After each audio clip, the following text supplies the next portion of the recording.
Okay, let's start our webinar about the WXBC. And today I will invite the WXBC chair, Professor Noburo-san. Sometimes I will call Noburo-san about that because we are friends from the open data. And today we have 2 hours, and in the beginning we have 2 panelists. One is the Deputy Director General Mark Chen, and later on we will invite Professor Yan-Ming Zheng, Professor Yan, to join our panelists. And later on we will open our discussion from the Slido. And so all the students, all the people, you can ask a question. Probably I suggest by English, you can type any kind of a question on the Slido. And I think it will ask what is WXBC? This is what I saw from the internet. It's Japan new organization about the weather business. And Noburo-san will talk about later on. And Noburo-san is very famous in Japan. And right now, he just finished his dean of the Tokyo University. And his background, you know, I know the Professor Noburo from the open data, from the big data.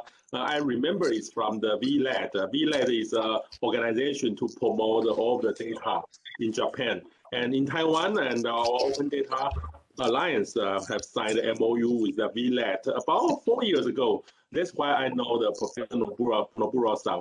And although his background is about information, and however, we have a linkage because of WXBC. So today I will introduce Noburo-san, give us a talk. Let's welcome Noburo-san. Noburo-san, the floor is yours. Yeah, thank you, Dr. Penn. Yes, I would like to share my screen. And full screen, this one. Yeah, thank you very much for introducing me. My name is Noboru Koshizuka. I am now working as a professor in Interfaculty Initiative in Information Studies of the University of Tokyo. And also, I'm a chair of the Weather Business Consortium, WXBC, and also Data Society Alliance, DSA. Today, I would like to talk about WXBC with the Weather Business Consortium and Data EX. So, and I'm not a specialist of weather science or weather technology. I am a computer scientist. And weather data is one of our application of IoT technology and data science. So for me, I think that it is very difficult to discuss weather science or weather technology issues. I can only discuss in data or some ICT issues. So first, I would like to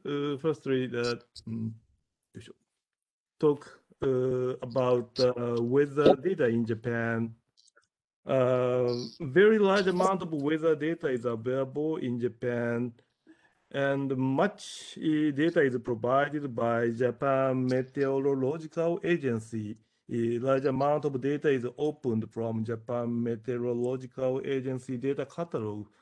For example, this page 5 is a page for the weather data distribution, and this page is global environment and climate data, and the ocean data.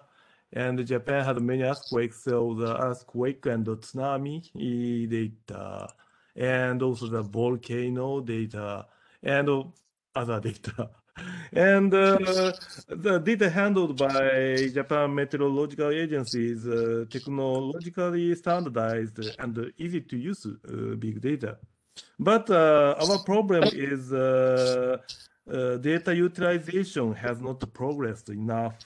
So we have established a new organization with a business consortium. So X means the time, so the weather times and business consortium. And this consortium, with the business consortium, the chair, I am the chair of this consortium. And this is our objective is to promote the use of meteorological data for business purpose and to make education and the training program for dealing with meteorological data and sharing business ideas among members. And this is an overview of our organization. I'm the chair of the WXBC, and vice chair is Professor Kimoto. He's a scholar of meteorological science. And we have two working groups. The first one is the education working group. The chair is Ms. Harmi Tahara from Consortium for Promotion of Advanced IT Applications. She is a specialist of IT or ICT technologies. And vice chair is Mr. Osamu Iwata from Japan Weather Forecasters Association. So he's a specialist of meteorological science or weather science. And the second working group is a new weather business working group. The chairman is Mr. Fumihiro Murakami from MRI, Mitsubishi Research Institute. He's a specialist of business. And vice chair is Mr. Jun Suganami from Fujitsu Corporation. And consortium office is provided by Japan Meteorological Agency. And now we have many members now, about 488 company members and 538 personal members. So we have many members. The number of members is now increasing and increasing. And this is a photo of the first forum of Weather Business Consortium Forum held in about 4 years ago, March to 2017. And this slide shows a photo of the second forum of WXBC in 2018. And next, I would like to present some issues shared in these consortiums. The first topic is weather and economy. The weather and economy. We would like to present why we need a business consortium. I would like to present some examples of our discussion. The first of all, for example, the correlation between weather and the economy has long been well known. So according to the economic statistics for NOAA, a compilation of United States statistics, climate and weather-sensitive industry account for about 1/3 of the U.S. GDP, $3 trillion US dollars. The industry include finance, insurance, real estate, services, retail, wholesale, and manufacturing. And industry directly affected by weather account for about 10% of GDP, very, very large one. The industry includes agriculture, construction, and the energy industry. So for example, in the electric power energy industry in particular, temperature affects electricity demand.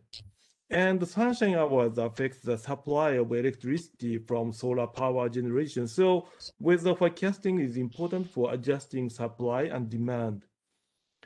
And when we look at the economic damage caused by weather, the loss from notable weather events are very big. For example, the 70% of annual economic loss from aircraft delay is attributed to weather. It costs about $6 billion US dollars. Next, I would like to introduce more and more micro case. The Ministry of Economy, Trade and Industry in Japan, called METI, conducted an analytical study of the correlation between weather parameter and economic activities. This study found that the number of rainy days with precipitation of 1 millimeter or more has a negative impact on most consumption expenditure items. According to the analysis, an increase in the number of rainy days resulted in a decrease in average consumption expenditure of about 286 yen, about $3. The impact is particularly clear for clothing and footwear. Oh, some message. Oh.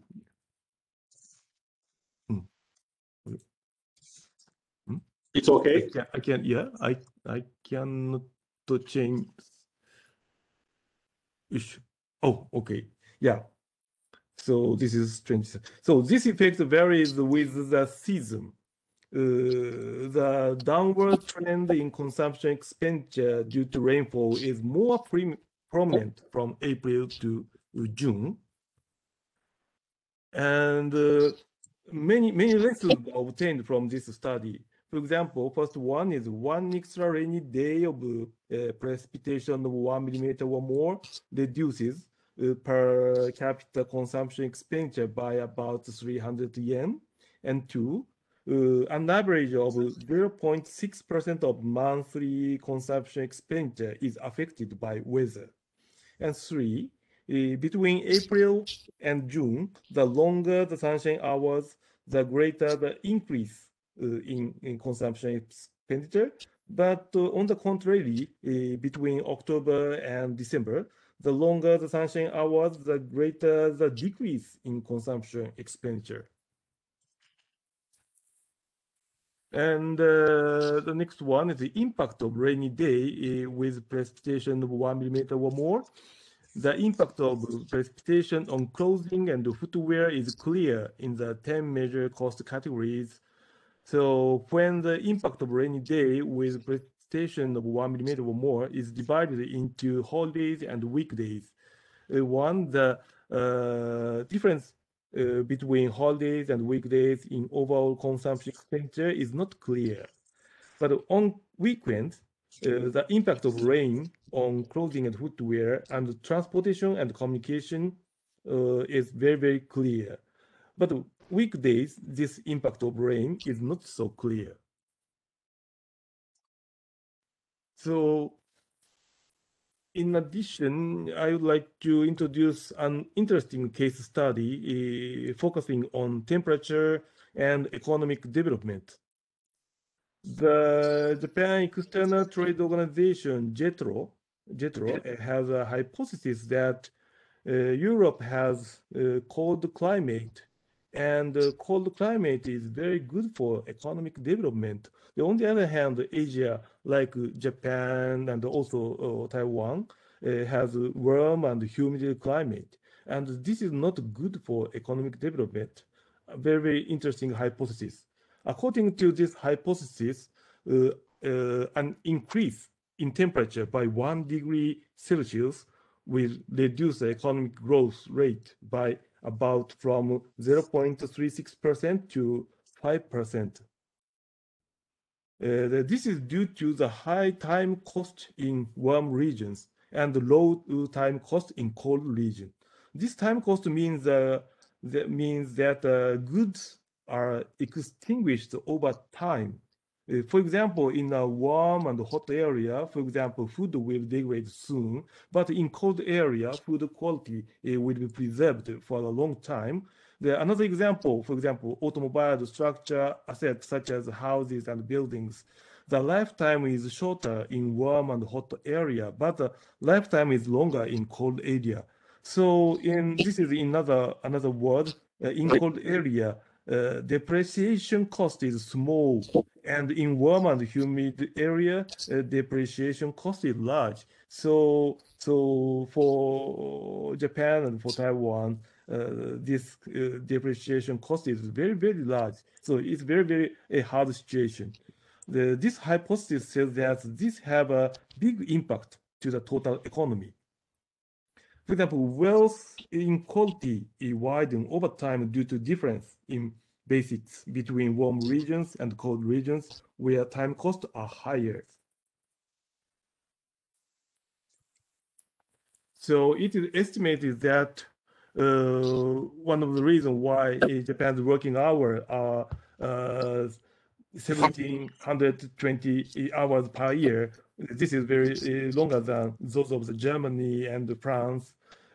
I think even at the same economic level, maybe due to the climate-related time cost burden, I think Taiwan has much more burden due to this time cost. So the warm, hotter, or humidity is very big impact to the total economic issues. So this is a discussion why we must focus on the relationship between the economy and business and weather. And the next topic is weather tech. In this topic, I would like to show good business use cases using weather data related technologies. These case studies are shared in WXBC as good examples. The first use case is a Lawson ordering system. Lawson is a major convenience store chain in Japan and also in Taiwan. The Lawson Corporation is using weather data in the AI engine of its ordering system for its 12,000 stores. According to the company, for example, the soba noodle are most affected by temperature, and since they do not last long, predicting the temperature is essential for ordering. So weather data is very important for ordering in Lawson stores. And next case is Ebiya and Ebi Labo. The Ebiya is a very famous Japanese food restaurant. It has a very long history and very traditional. The Ebi Labo has developed visitor prediction AI, and Ebi adopted this visitor prediction AI. This AI engine precisely calculates the number of visitors for the next day based on the data such as sales and the weather forecast, and the day of the week, and the number of guests in the neighborhood. So using such kind of data, they are calculating the number of visitors of the next day very precisely. And next case is Otsuka Pharmaceutical Corporation. The Otsuka Corporation is very famous for the soft drink named in Japan the Pocari Sweat. And Otsuka Corporation is using weather data to determine when to switch hot and cold product in its beverage vending machines.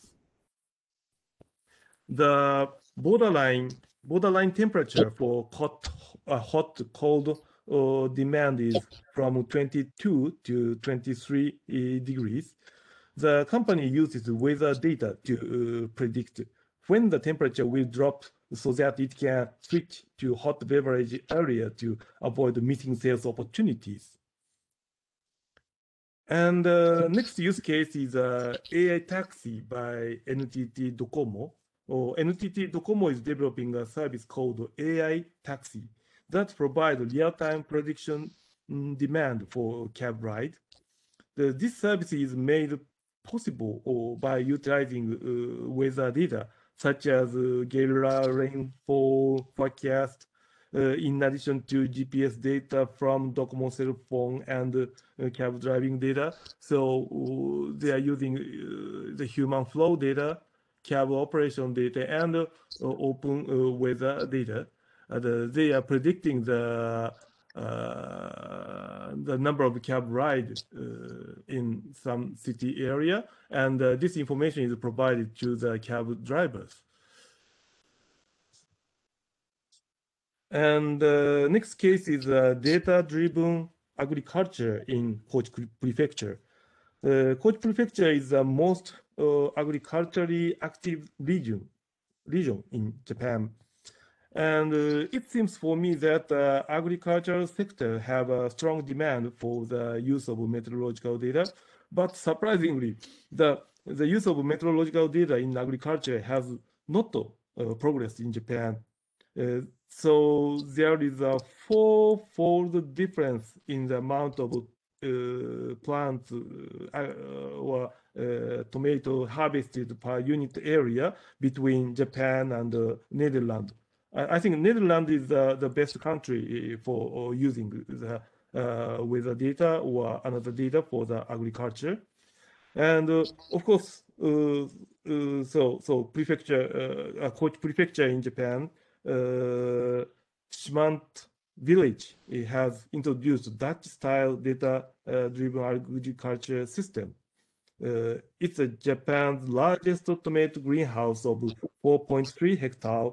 The greenhouse is equipped with sensors, and they are detecting and also controlling temperature, humidity, and CO2.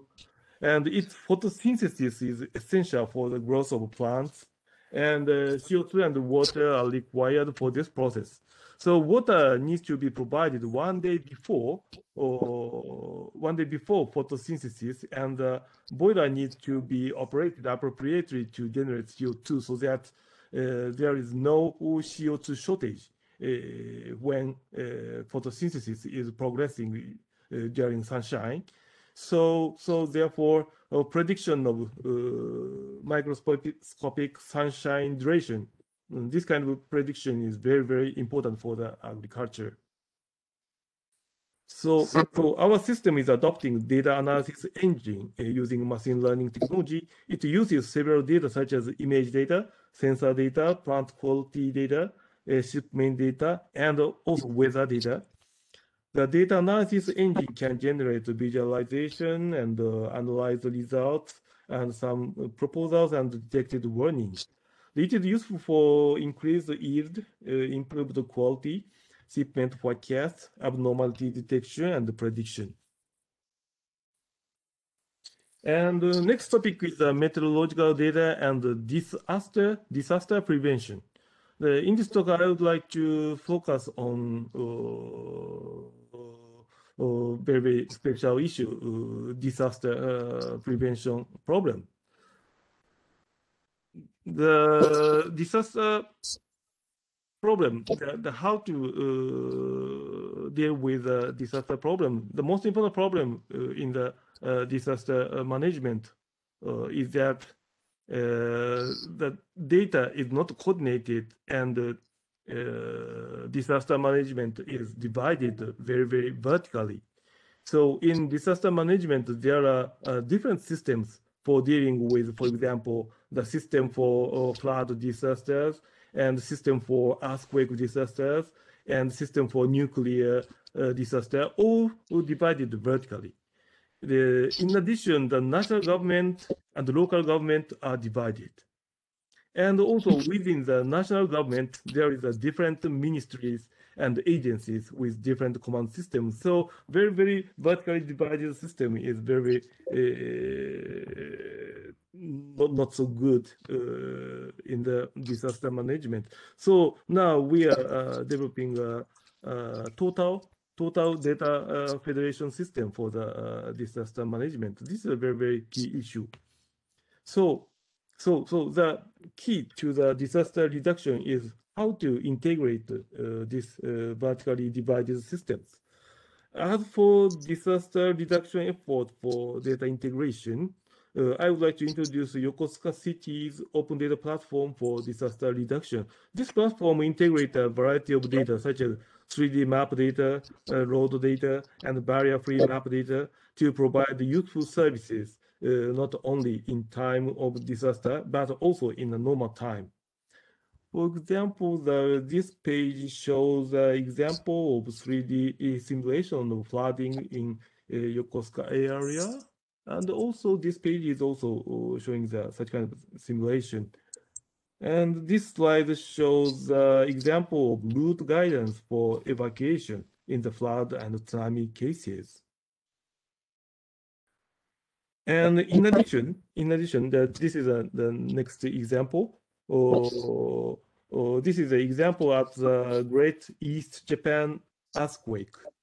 In this earthquake, we are providing not only weather data or disaster data, but also other data. This is showing the passable map data. This is based on the automobile traffic record. If there is a record of automobile traffic at some road, we can know that this road is passable. On the other hand, if there is no record for automobile traffic at some road, we can know that this road may not be passable. This shows a passable map in a Great East Japan earthquake. And the next page, this one shows a passable map in the Kumamoto earthquake provided by Toyota Corporation. And this technique is applicable for, this technique is also usable for another application. This is a heavy snow situation application, winter snow removal operation. And this example is a Chicago, United States one. Mechanism is almost the same as a passable map. If there is a record for snow blower traffic at some road, we can know that this road is passable because the snow blower has already removed the snow from the road. On the other hand, if there is no record for snow blower traffic as the road, we can know that this road may not be passable. So next, I'd like to talk future challenge for the weather tech. This is a direction for weather technology and the future of WXBC. Weather forecasting, the first topic is weather forecasting and weather prediction are moving into the use of AI.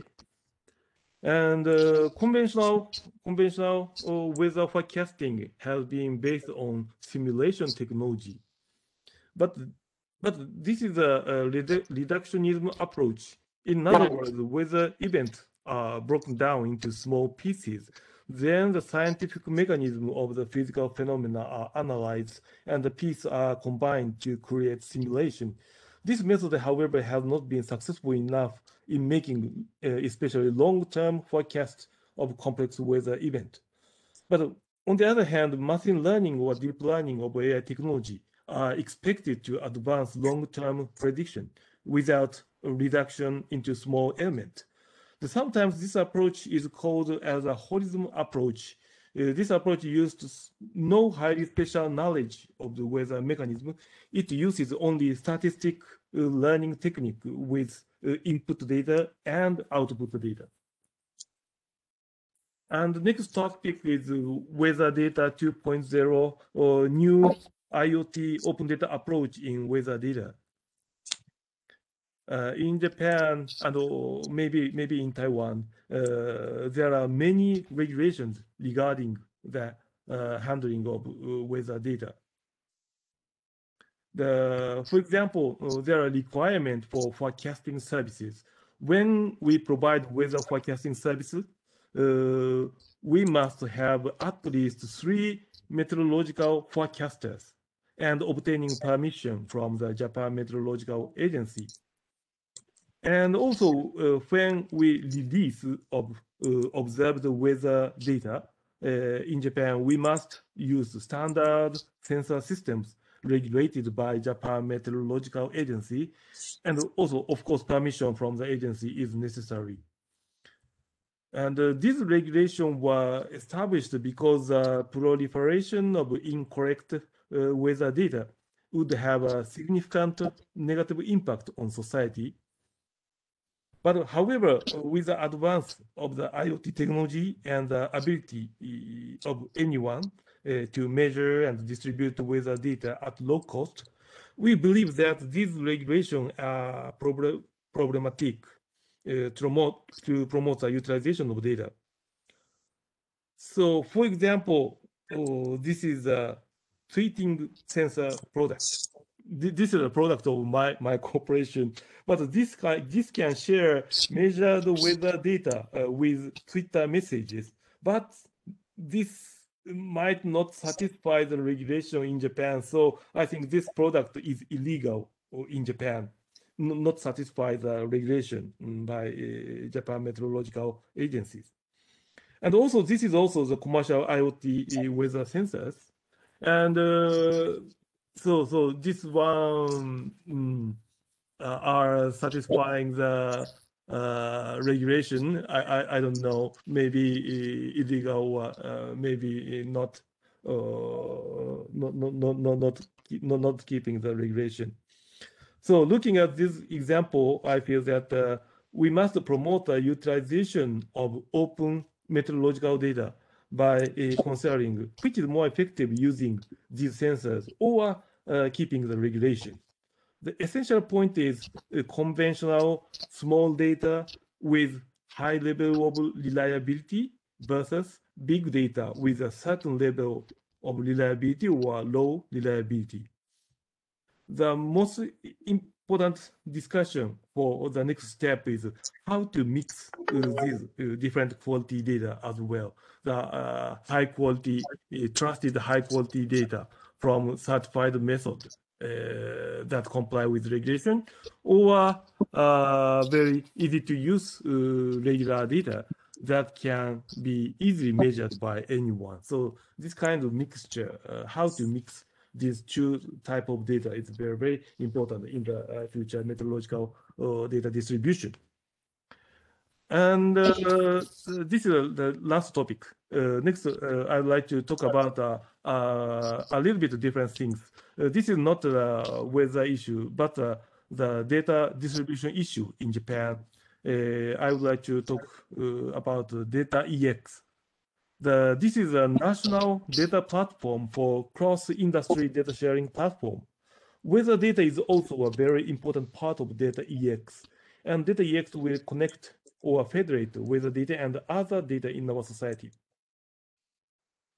And at the background of this issue, Japan proposing a vision of data distribution, data free flow with trust. In order to realize DFT, data free flow with trust, platform for data exchange, data distribution, and data sharing, data use is necessary. It must provide functions to search, acquire, and connect data. I think more function will be necessary, but these three functions are very, very important for the data platform. And on the other hand, in Japan, industry and national and local governments and academic institutions have already established many data sharing and distribution platforms. Some are technical ones and the other are social ones. This slide shows such organization providing technical and social data platform. And our WXBC is also one of such organization. So there are so many organizations for data platform. So now is a time to provide a technical and social platform to federate these platforms for cross-domain data exchange and use. Now we are starting a new platform and organization for operating the platform. Data EX is the name of the platform, and DSA, Data Society Alliance, is the name of the organization. And we have just started in this April, this month, this DSA and Data EX has started in this April. And this shows a vision of data. And also, I'm the chairman of this DSA and Data EX. This is my proposal to the government. And this shows a vision of Data EX and DSA. That we would like to realize the world of data-driven innovation. This is the ultimate goal of Data EX and DSA. And in order to realize the vision, we have set up some missions. The first one is we will establish a data-driven society with democracy of innovation. And two is we will develop data distribution infrastructure for the world. And third one is we will accelerate social implementation with technology and service development. And last one is we will collaborate and contribute to the world. Next, I would like to talk about the concept and vision more.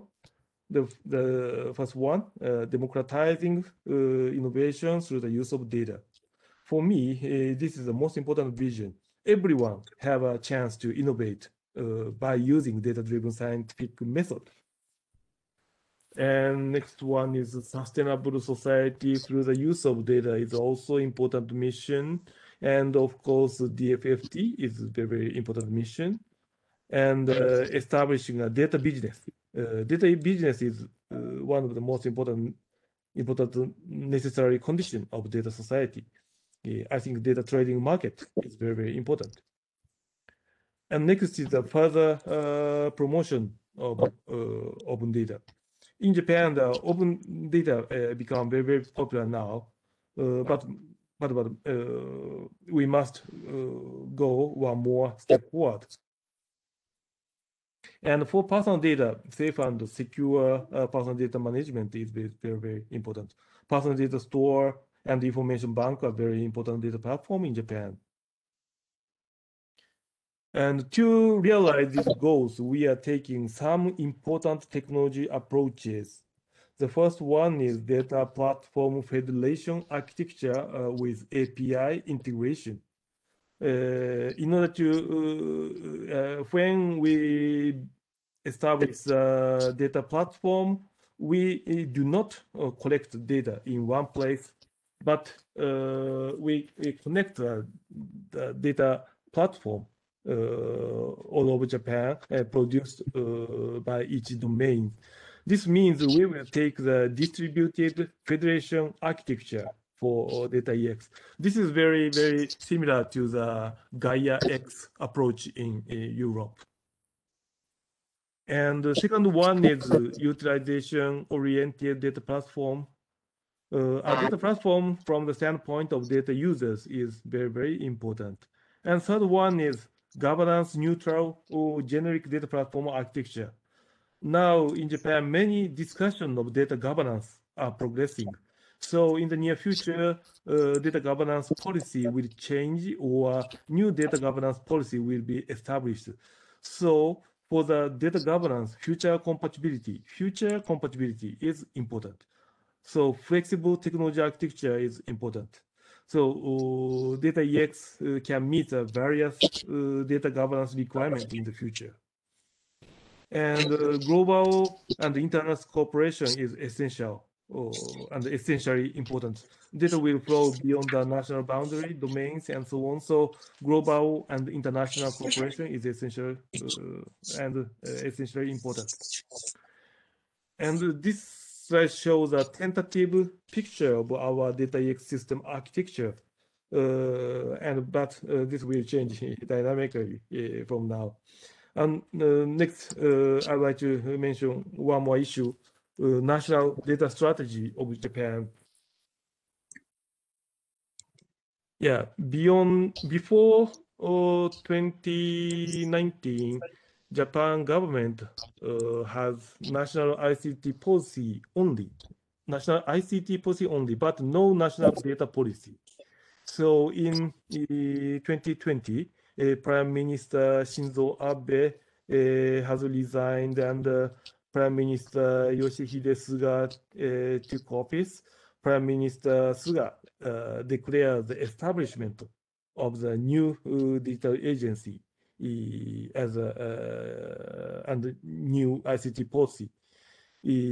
And this digital agency, digital ministry, will be established in this year. And furthermore, he has directed to develop a national data strategy with the establishment of this data agency or data ministry. The October 2020, a new task force of the national data strategy has started. And in December, the task force output the first draft of national data strategy. And now, this April, the second draft of national data strategy is now we are making. And also, I am the one of the member of this task force. And in this national data strategy, data EX is adopted as a national level cross-domain data sharing infrastructure. Data EX has an important role in the data platform and included in the implementation plan schedule in this data strategy. I'm sorry that now we have only Japanese document of national data strategy. This slide shows a description on data EX in the document. Data EX will strongly support national data platform of Japan government also. And we are starting data EX project mainly in Japan. We are aiming primary data distribution platform in Japan and the global world. We'd like to collaborate with any other country or data infrastructure.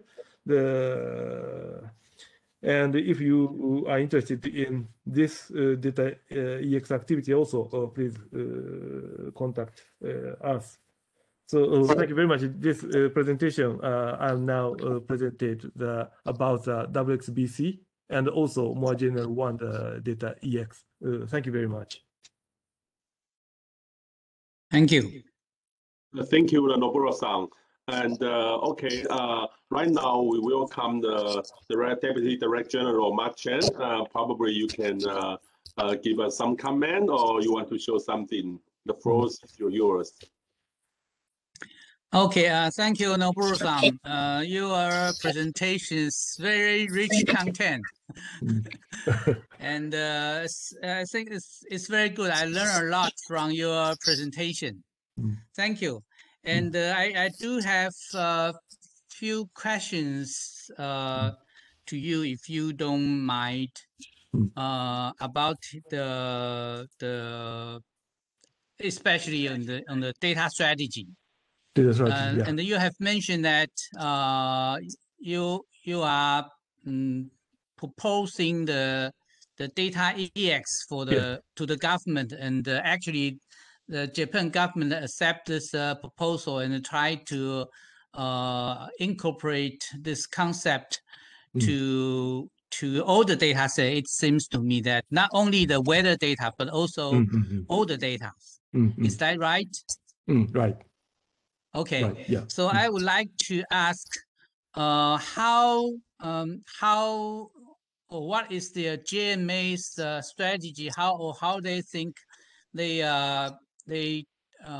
open their data for the general public, or how they think that they can use this kind of concept to promote the meteorological business or weather business in Japan.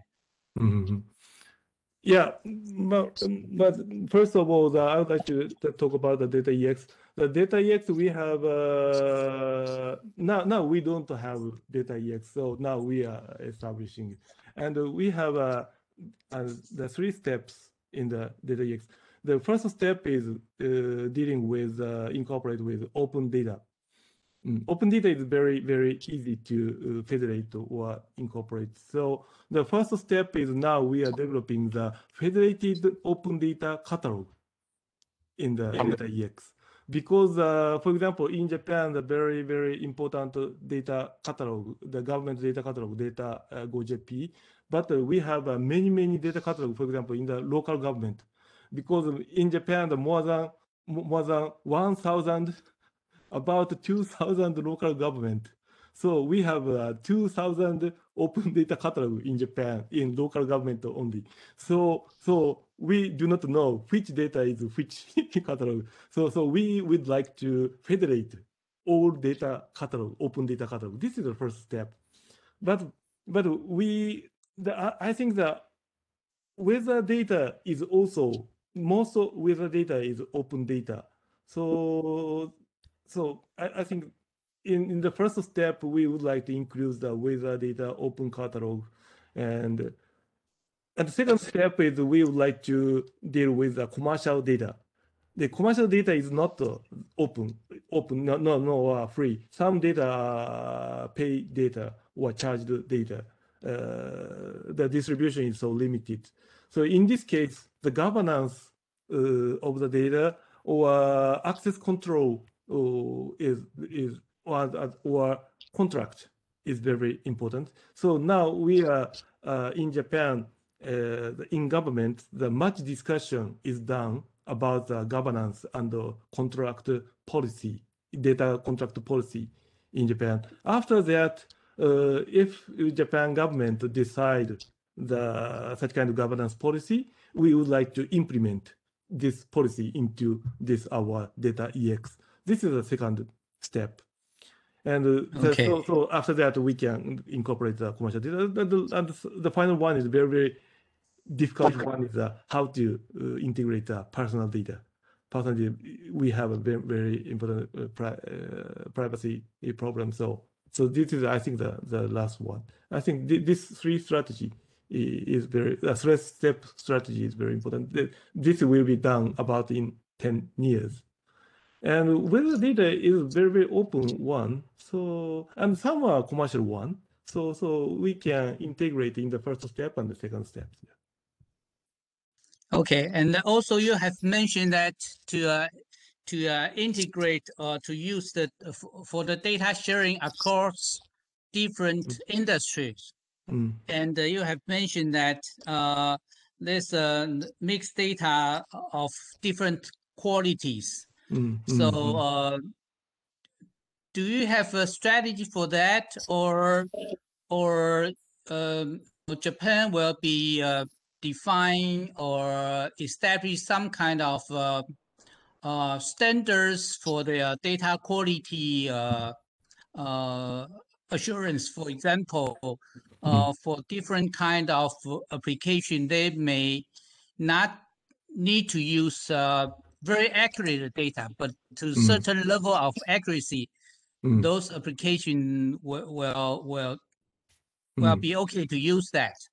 So is there a basic strategy or rules for that? For different level of data quality standard? Yes. So first of all, the most important point is we must define the standard quality level. In Japan, no, I think we do not deal with quality level. For example, the Japan Meteorological Agency is dealing with only high quality data, only high quality data. Yeah, low quality data they do not allow to distribute. But for example, in the farmers, in many farmers in Japan are measuring the weather in many places. Many sensors are located in the farm in Japan, but they cannot distribute them because the Japan Meteorological Agency is prohibiting such kind of distribution. So if we open such kind of low quality but many sensors are all around Japan. So for example, the farmers or fishery, I think there are many applications. But the most important one is we distinguish that this is a very, very reliable high quality data, and this is not reliable but low quality.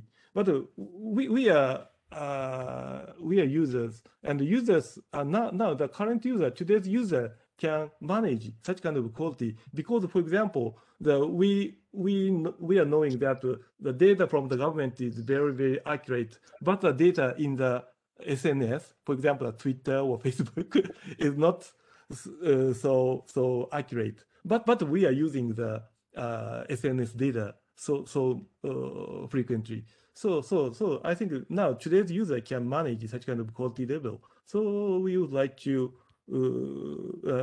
my opinion is we should distribute low quality data also.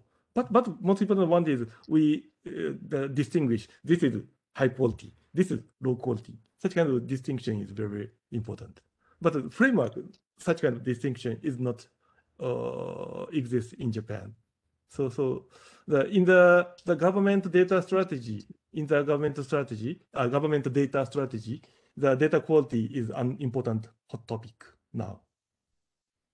So is there any agencies or personnel who will be in charge of provide the data quality standards, or just that the industry to define their own quality? Yeah, that's a very the application goes. That's a very, very good question and a very essential question. So it's a very the focus discussion point now in Japan. The first opportunity is first option is digital ministry. Now we are developing this year. The digital ministry is the first option for such kind of data quality management agency. And the second one is in Japan, some agency, government, external government agency, IPA, Information Processing Agency. It's the second option of such kind of data quality management agency. But I think my opinion is Japan should have a NIST, National Information, National NIST, standard agency in United States, the very big agency, NIST, National blah, blah, blah, standard agency. I think the NIST in US, United States is about, the staff is, the number of staff is about 7,000, very, very large one. And only standard of ICT, the staff about 200 ICT technology standard, the staff. So in Japan, we should establish like NIST in the United States. Okay, thank you. And I have one more question. I'm also very interested in the uncertainties of the forecast, because the limitation of current science, we cannot have a perfect forecast. So all the forecast always contains uncertainties. Then if this kind of forecast being delivered to some business, they need to use this kind of information for their business decision making.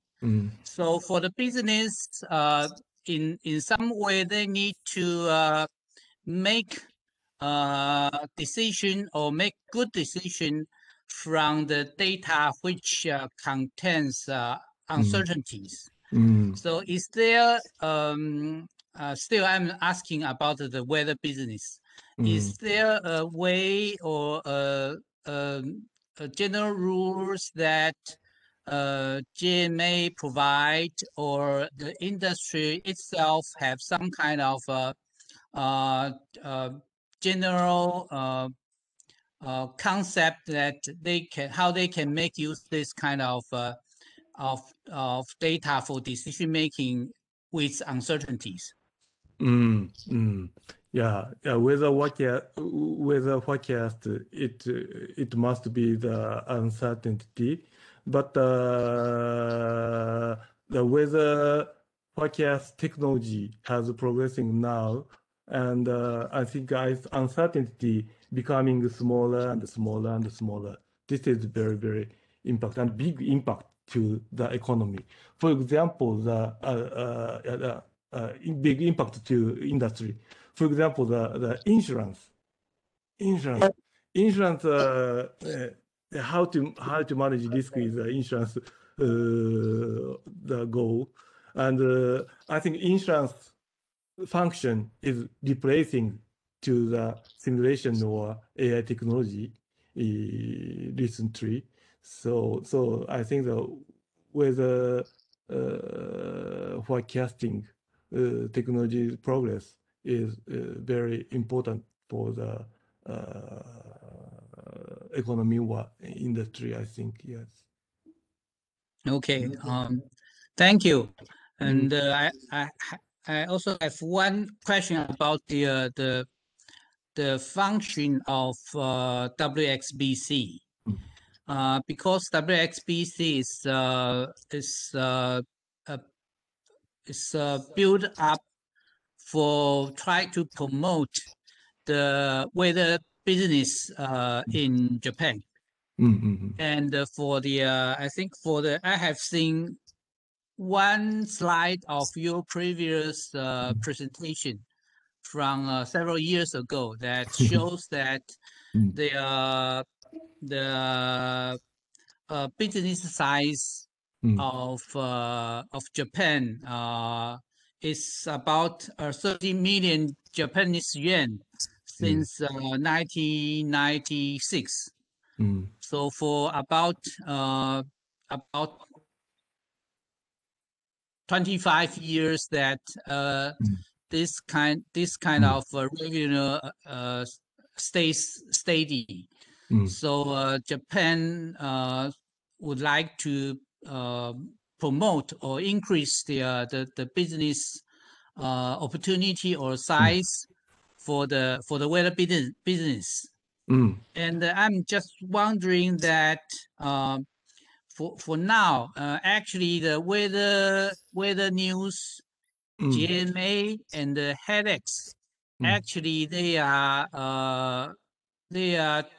take about 70 to 80% of the market of the Japan weather business industry. So is there anything thinking or any plan that to promote more business company to join the weather business or try to balance the coverage of the three companies? Because these three companies almost dominate all the market of in Japan. But this situation is not changed now. Okay. I think these three companies. Yes, I do understand. It is very, very difficult for government to do some management over the different business, trying to balance the size for the business. So I'm just interested in how, or is there any thinking that Japan will, or Japan meteorological industry would like to have this kind of, I should say, equal opportunities for the business growth or development? So in Japan, this area, the most important problem is the weather industry becoming larger a little bit, but the most important problem is the budget from the government becoming small. This is okay. important. But natural disaster becoming the very, very severe one. So the much work we must done for the weather disaster, but budget becoming small, but the economy becoming the weather industry becoming larger. So how to change the organization of this business structure is very important topic.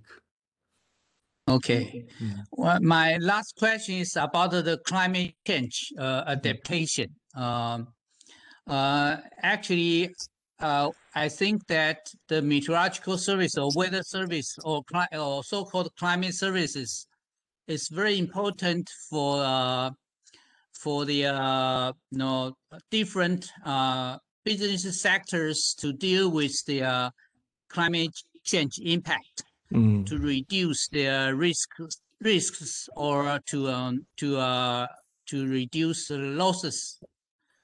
And does the weather industry or meteorological business industry in Japan, they have some guideline or from either from the government or from GMA, asks them to support different sectors for the climate change adaptation or mitigation work?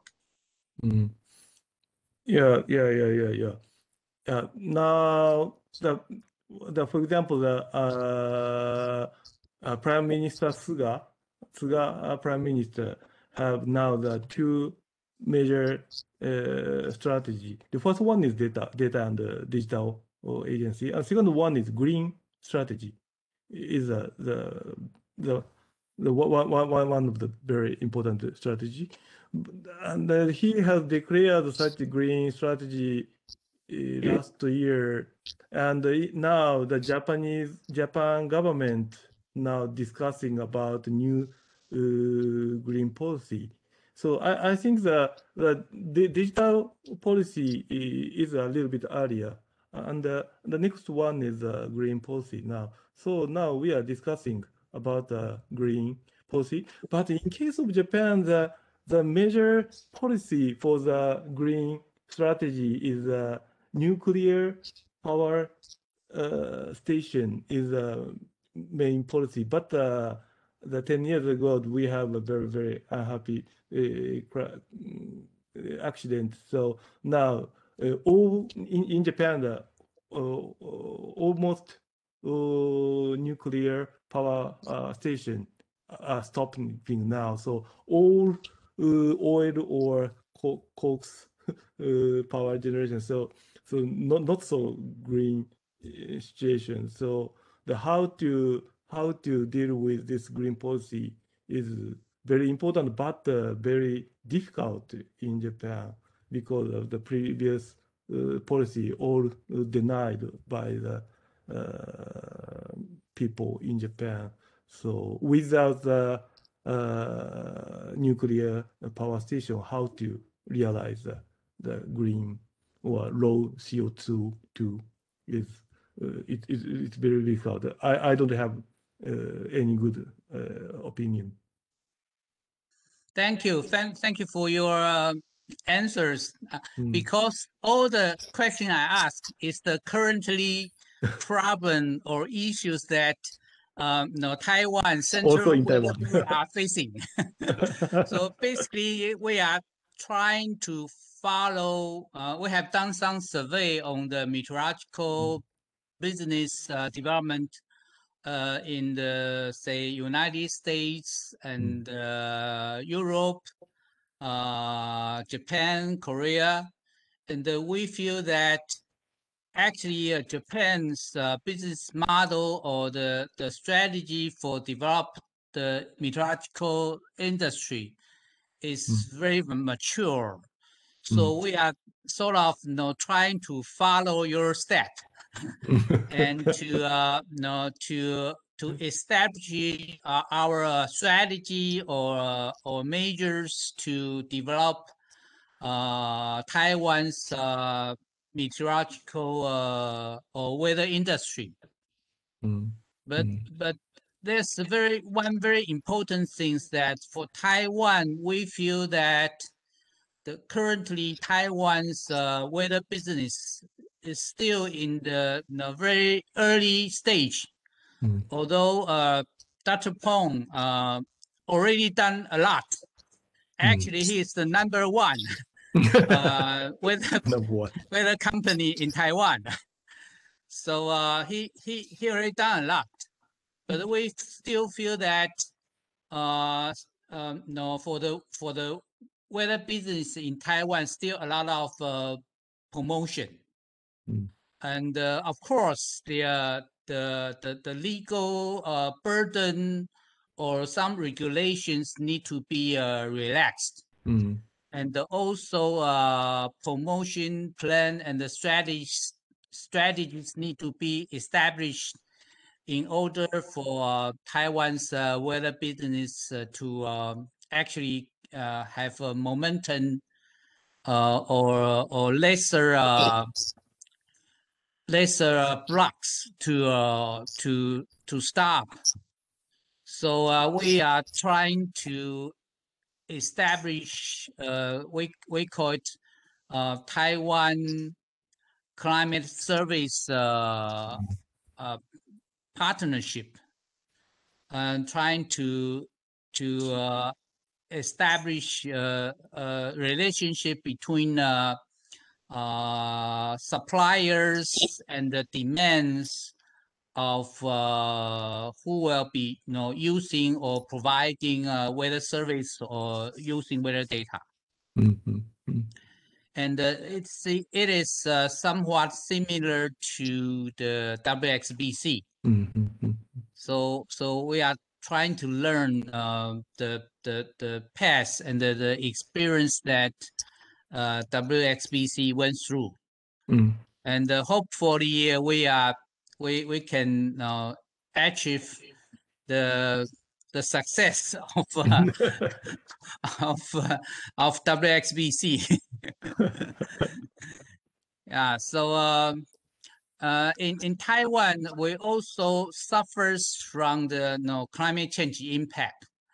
There are 8 areas or territories being identified by our National Development Council. For example, the basic infrastructures such as transportation and oil or the electricity system, or for the disaster management, or for the public health, for the water resources, for the agriculture and the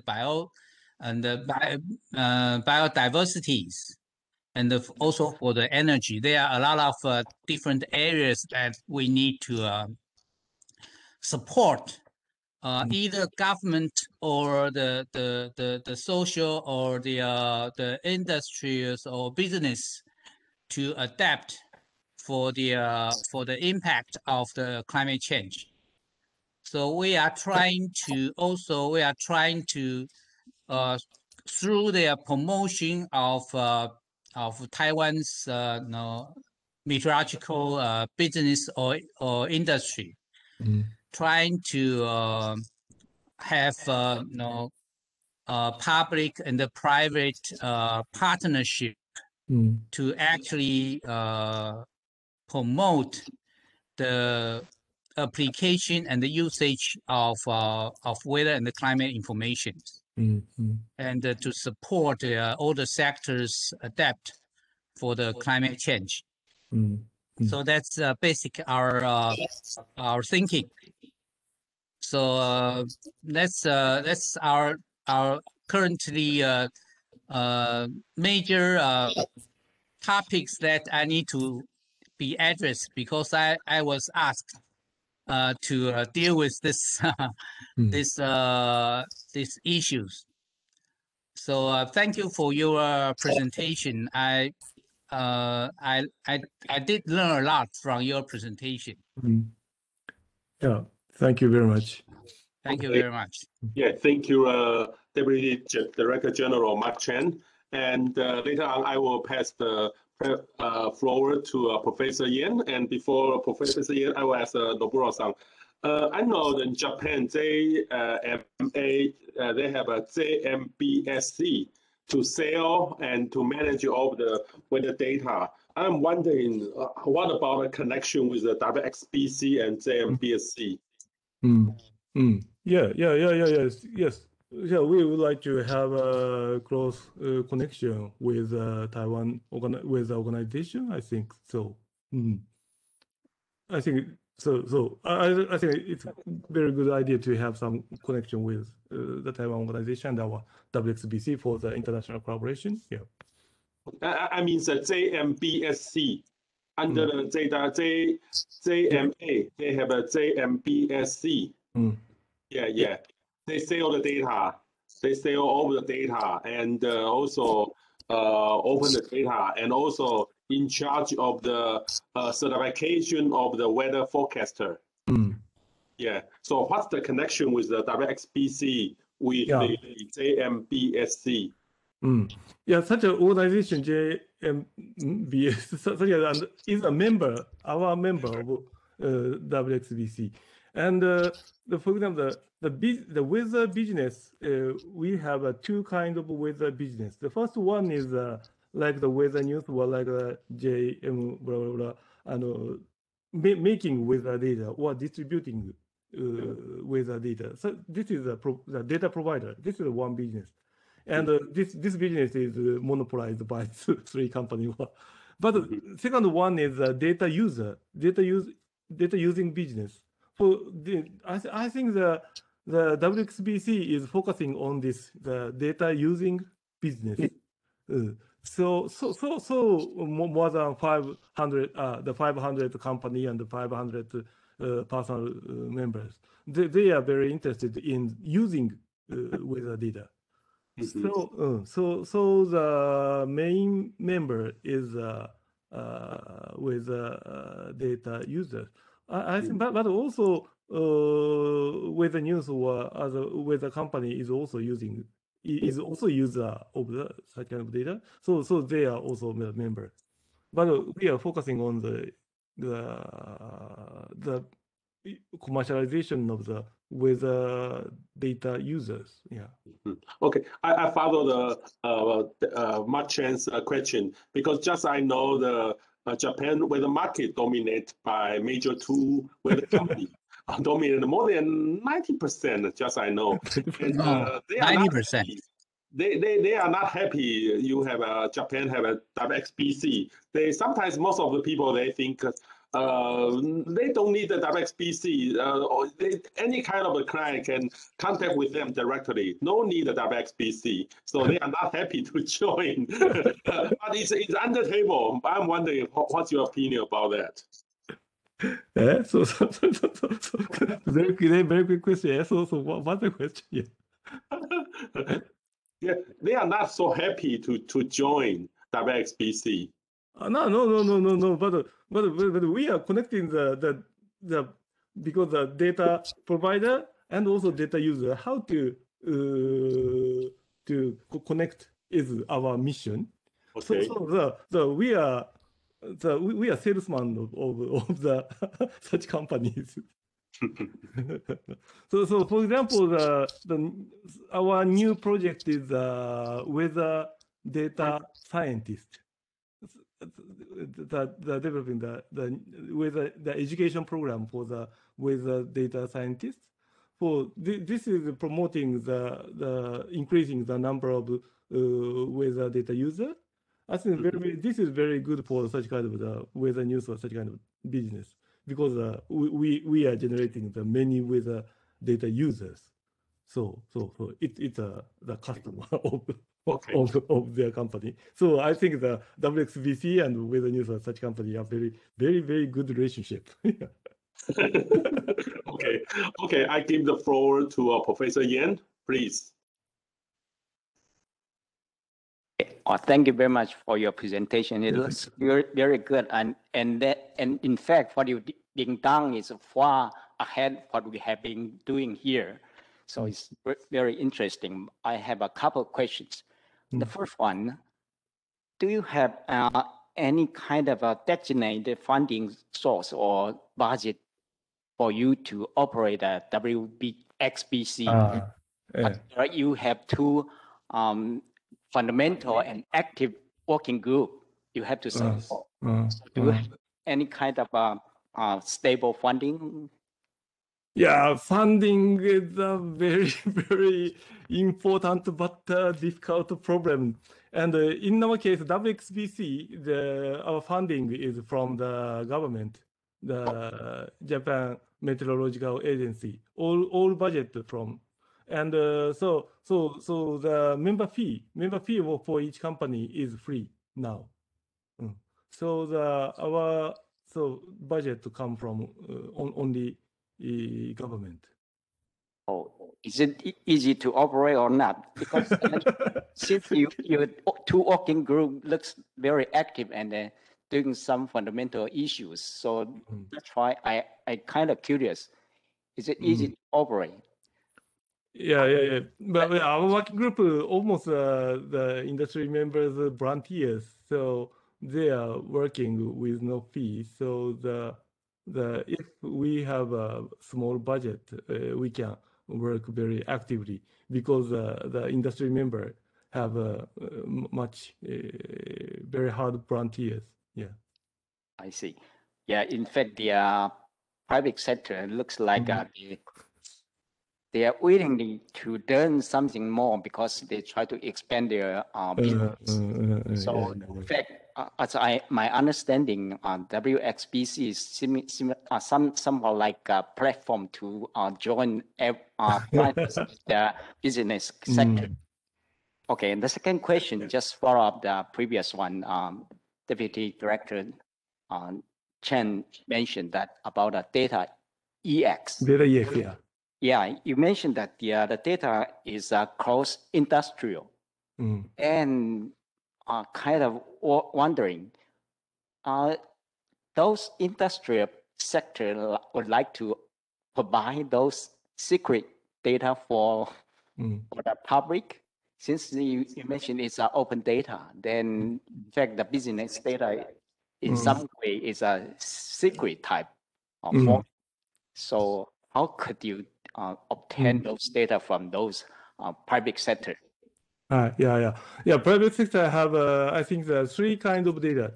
The first one is the publicly opened data for the public use, and the collaboratory purpose. And the second one is the secret data, as you mentioned. The secret data is held by each company. And the third one is that they want to sell the data with some price. So that's a data business. So many companies are making the data business. So in that case, it's not open. It's not free, but open. But they would like to have a charge the data. But how to protect such kind of paid data is a very, very important issue. So regulation or governance rule by government is very, very important, because data can copy. If we give data to other people, they can distribute this data any person or any places. So the copy is with no cost. So how to prohibit or how to regulate such kind of illegal copy or illegal distribution is very important issue for the data market. So the third type of data is paid data, and we would like to establish a data market in Japan in the data EX platform. Okay, I see. Professor Yan, and probably I can have feedback from the Noburo-san, because in Taiwan, last month, our government announced we will have a new ministry called Digital Ministry. And under the new Digital Ministry, and they propose have one division called Data Governance. And so several weeks ago, they invite the private sector and also some academia, and working together, they want to have a data marketplace in the future. That means data sharing between the private sector. And however, it should be open data, no privacy at all. And we can sell the data from the private sector, and also go with the government official. So our government proposed just follow the Japan national data strategy. Our government want to propose to that. However, the key issue is the law, because right now, if we want to claim we open the data from the private sector, the privacy, how to make a definition of the privacy is a big issue. So our government proposed we should have a new law about the data privacy, something. And however, it's under discussion until now. Okay. Another short question. How many members in your two working group totally? Two working group in the WXBC? Yes. WXBC. I think the education group,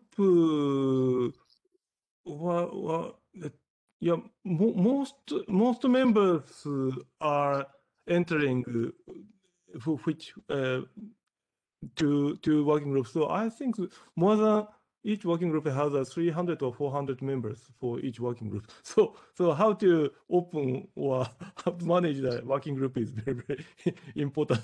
So if we have a meeting, the member is 300 or 400. So it's really active, really. Very active, yeah. Yes. Good. Okay. I think my question just about that. Okay. Yeah. Okay. Yeah, thank you, Professor Yan. And right now I can open to the student because they had already have some question about that. Okay, before the question, I think this question is quite interesting. Is there any chance that WXBC cooperate with Taiwan Meteorology Agency? Yeah, my answer is of course. Yeah, I would like to, yeah. Okay, probably the Deputy Director General, you can keep going, and we can Taiwan sign an MOU with the WXBC in the future. So for this purpose, we must win the COVID-19. Oh, sure. Okay, and I think this is the weather question. I can skip it, and this question is interesting. How you think about that? There will be a good cooperation in the future between meteorological industry and the government. Because sometimes I think the students' questions are because there was some conflict before. I think even in Japan, several years ago, maybe 10 or 20 years ago, there were lots of the problem. Now in Japan, the role of the government becoming smaller and smaller, and the role of the meteorological industry are becoming larger and larger. And this is the basic strategy in Japan.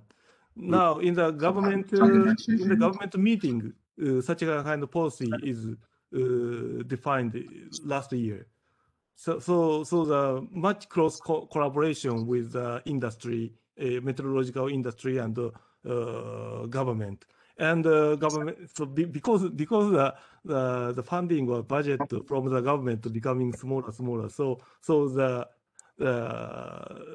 role of the industry becoming larger. So close collaboration with industry and government is very becoming much more closer now. Okay. Several students asked about the AI prediction. I'm wondering, in Japan, do you have any several project or case study about the weather prediction by using the AI? Is any kind of progress until now? I think it takes a little bit long time to improve the accuracy, because AI is a very or machine learning is very new technology. So I think it takes time, or 10 or 20 years to improve. I think, but the most important point is in case of AI, not the precision, but the someone is very if using the bad data to conclude the bad result. So how to manage the learning data is very important. Yeah. Okay, and I think this question is about students. I think his problem, he want to ask about the biggest problem for you to promote the meteorological industry become privatization. I think it's a PPP, public-private partnership, not a competition, right? Or privatization, right? I think there are two important problems. The first one is the business model. If we privatize, I think we need to make a business model. But it is very difficult to very big business for the meteorological industries. So some part may be done by government, I think. And the second problem is in normal situation, weather is very normal data. But in case of disaster, one of the important role of the weather is how to manage the disaster data. The disaster is very life critical So public sector, for public sector, it's very hard to deal with such kind of life critical data. The responsibility or such kind of problem is very important. So some part should be done by government, I think. Yeah. So I think it's the same question about good cooperation in the future between meteorological industry and the government, because sometimes there was some conflicts. I'm wondering in Japan is okay now, or because more than 20 years ago, JMA, JWA with the news, there were lots of arguments about, for example, the government want to do something, the private sector do not happy. Yeah, I think that in a very long range strategy. I think the normal time with the data should be managed by industry, and the special case, for example, the some disaster, in such kind of very severe situation of weather is managed, is dealt by a government. I think such kind of distinction is very, very important. Okay, I think some students want to talk something. I'm wondering, anyone want to talk? Hello, please.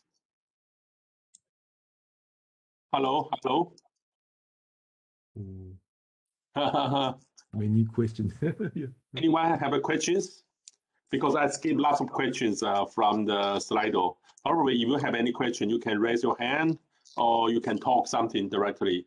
You can unmute, please.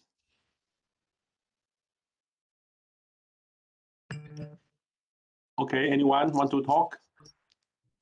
Have any questions?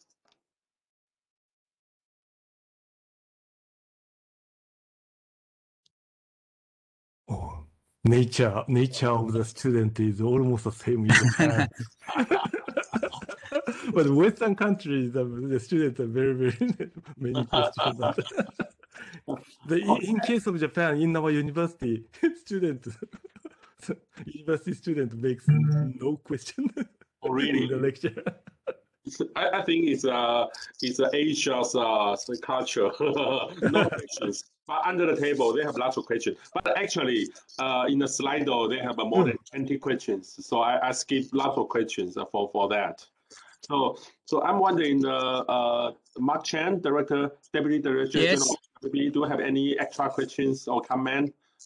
Maybe I can comment on one questions that just raised by Professor Yan, and also from the students. It's about the relationship between meteorological industry or business service companies and the government. But I think I need to say something first, because different countries have a slightly different cultures. So in the United States or in Taiwan or in Japan, they are somewhat different. For our case in Taiwan, right now many of the meteorological services are done by government, by Central Weather Bureau. But of course, we do have weather business industry, very small business industry, and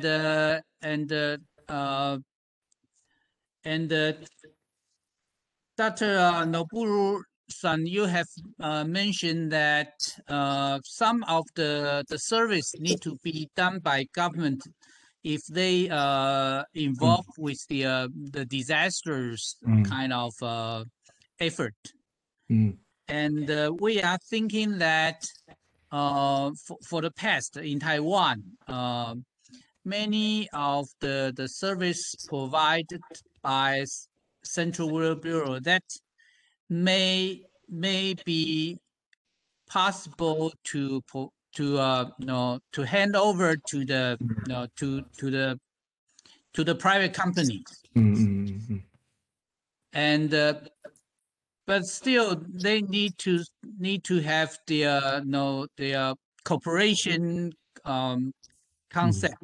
And there's one thing that in Taiwan we feel that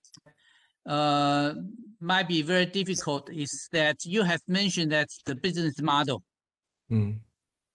In Taiwan, most of the people, they are expecting that government provide any kind of service free of charge. And this will become very difficult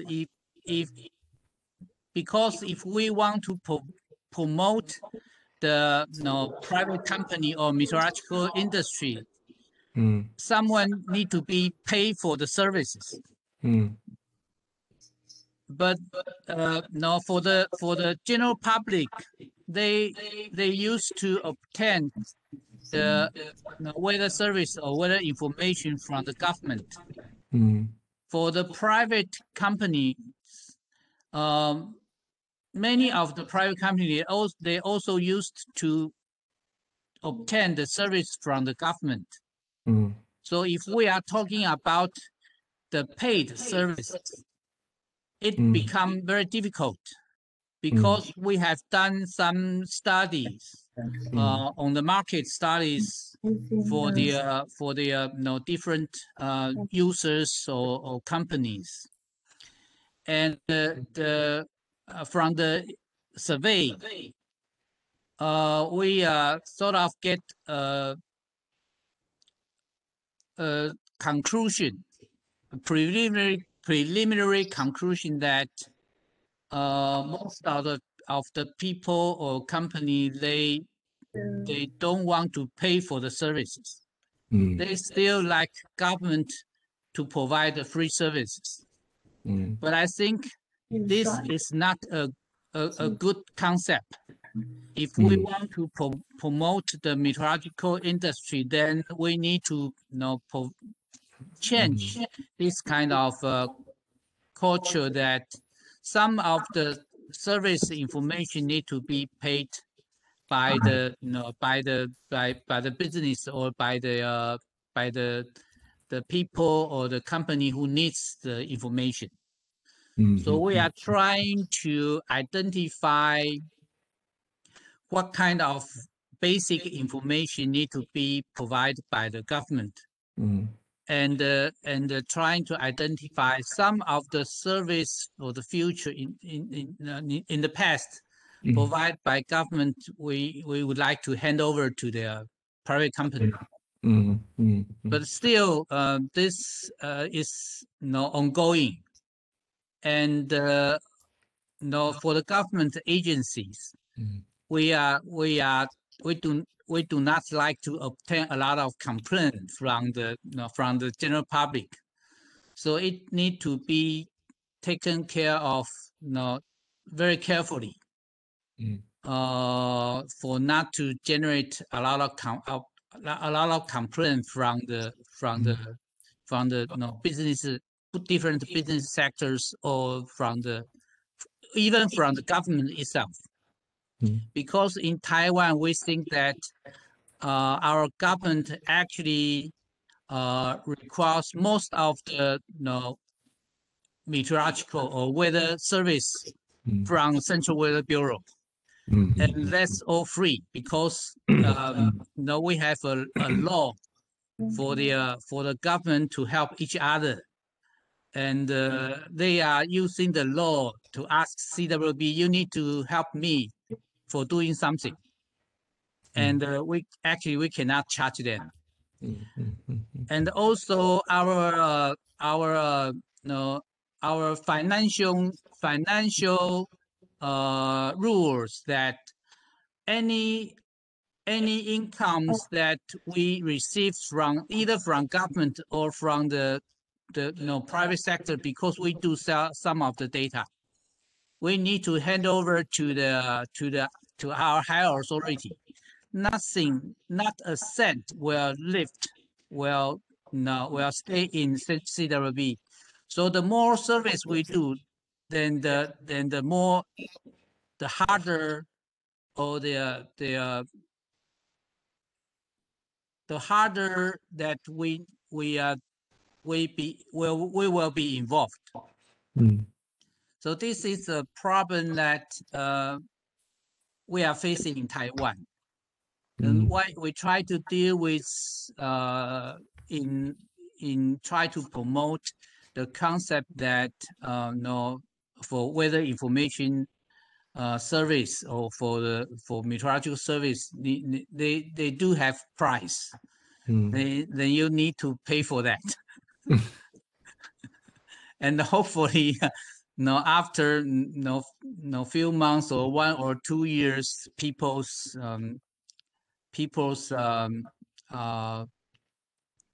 thinking will be changed. Then the meteorological business in Taiwan will be easier to promote.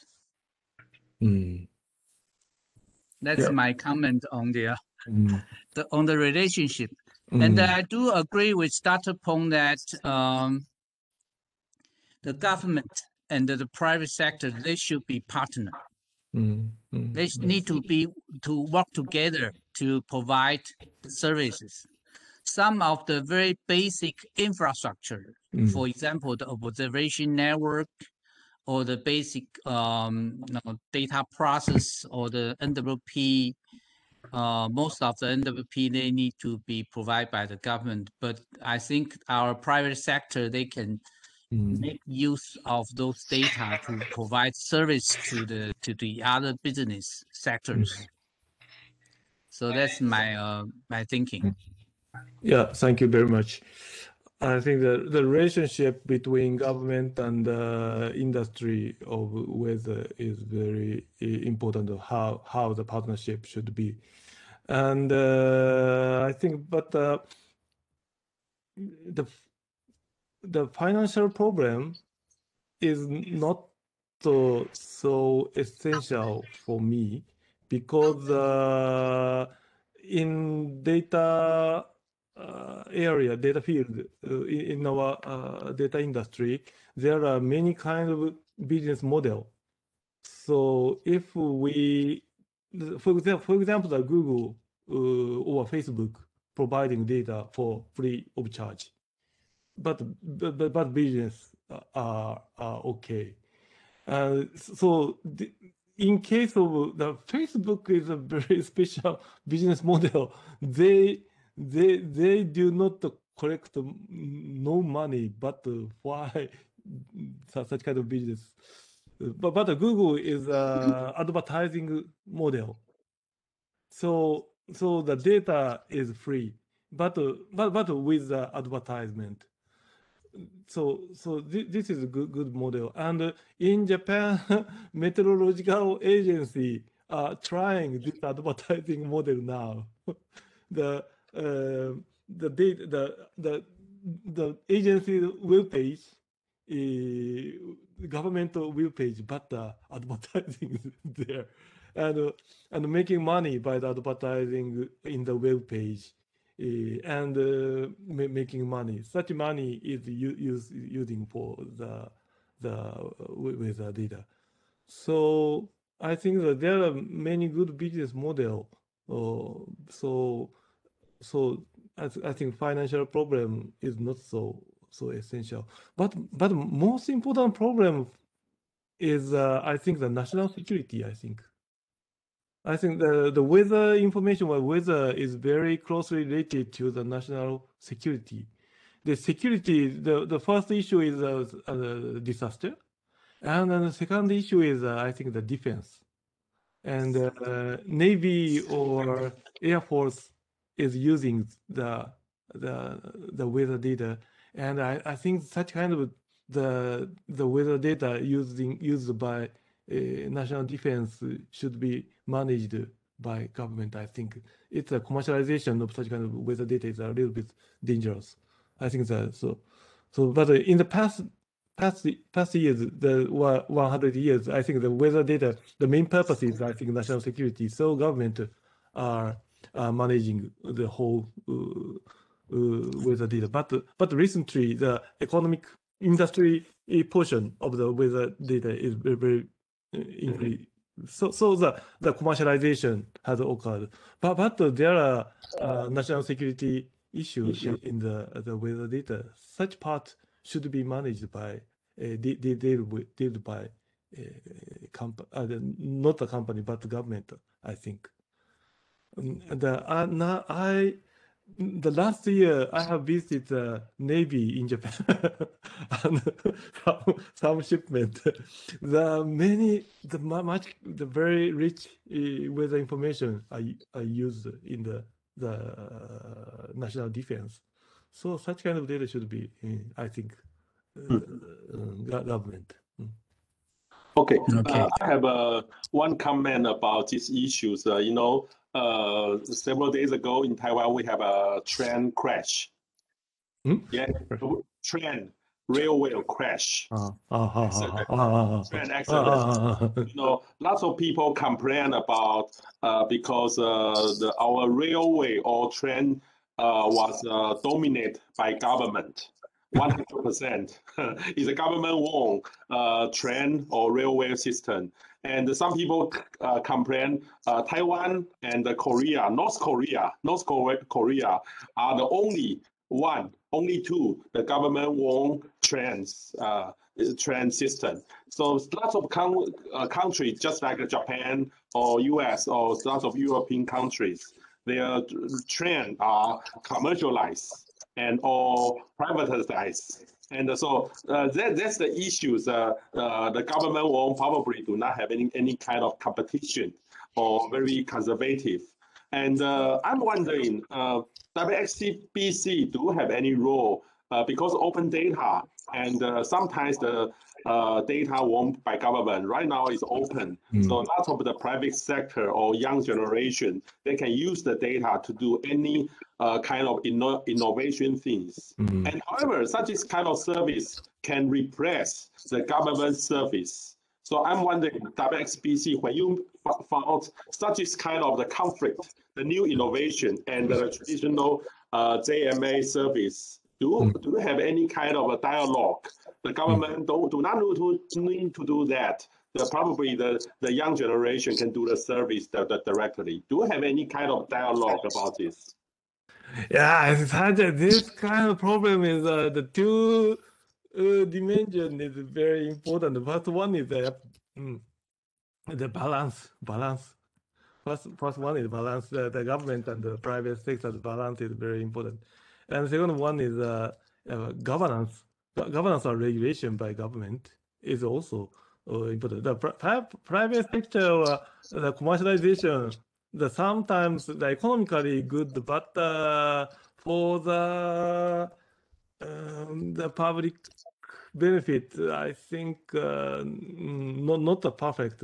So some kind of the regulation is important. To define such kind of balance and such kind of the regulation or governance, the dialogue between industry and government is very, very important to define such kind of balance and regulation. Yeah, I think. But now in Japan,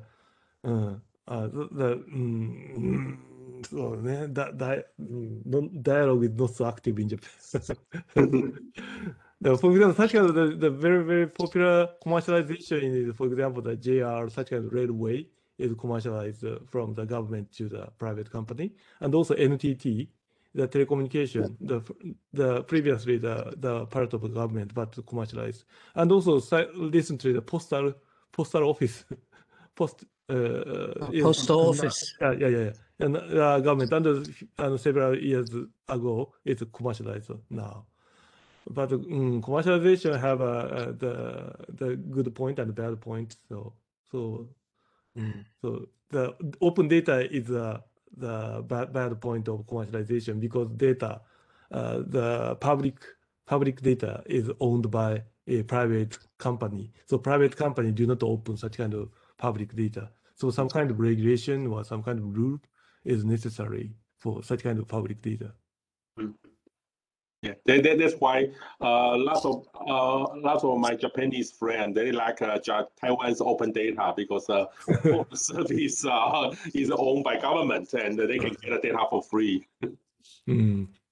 So, the Japan is a very, very small government. Many function is commercialized. Okay, anyone? Professor Yan, do you have any questions or comment? Yeah. Oh, no more. Okay. Okay, please allow me ask one last question. Yeah. I'm just wondering that, and interesting to know that the WXBC have done some kind of market survey that for the meteorological business size in Japan.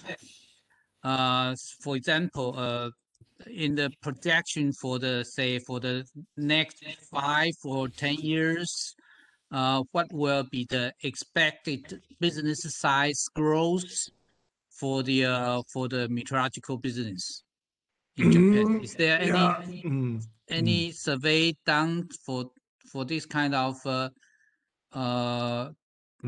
goals or tasks? Yeah, I think we should do such kind of survey, but we have not done such kind of survey. I think the Japan Meteorological Agency have done, but I don't know. Sorry, yeah. Okay. Yeah, in my experience, because lots of the weather market is from the education. So our major customer, we take a long time to educate the market. And however, because most of the people will think, oh, the data is free from the government official. So what we can provide is the spatial service. And spatial service can very close to what they need, especially related with their revenue. So that's why we can get money from the market. So it's not in the beginning. It's not easy to ask how much money you can pay for the weather service. It's not easy because most of people think everything is free, and then they cannot identify the weather information from the TV station, from the website of government service, and with API service from the private sector. What's the difference? So it's not easy to do that. And so in the US, a lot of people say the data, it's free. Yes. Yeah. Okay. Yes. Okay. I think the time is up, and I would like to thank you, the Professor Nobura and Sam, to join us. I hope in the future we can invite you to come to Taiwan again. And also thank you, the Mark Chen from the CWB, and also Professor Yan and all of the students from the National Central University. Thank you. Yeah, thank you very much. Thank you very much. Yeah, thank you very much. Thank you. Yeah, thank you very much. Thank you. Yeah. Yeah. Okay, bye-bye. Bye. Yeah, see you. See you.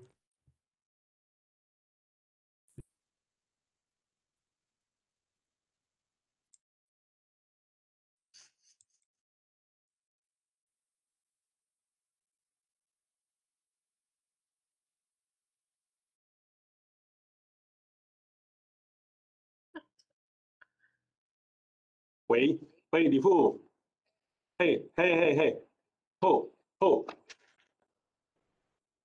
嗯嗯嗯，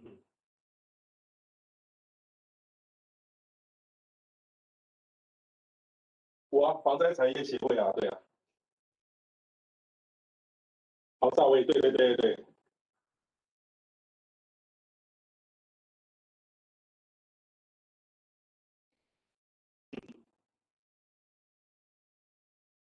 嗯，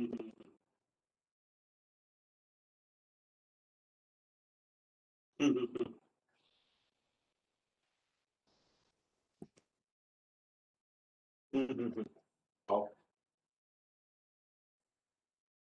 我是防灾产业协会理事长啊，对呀，他是教育协会，哎。对，防灾产业协会，那这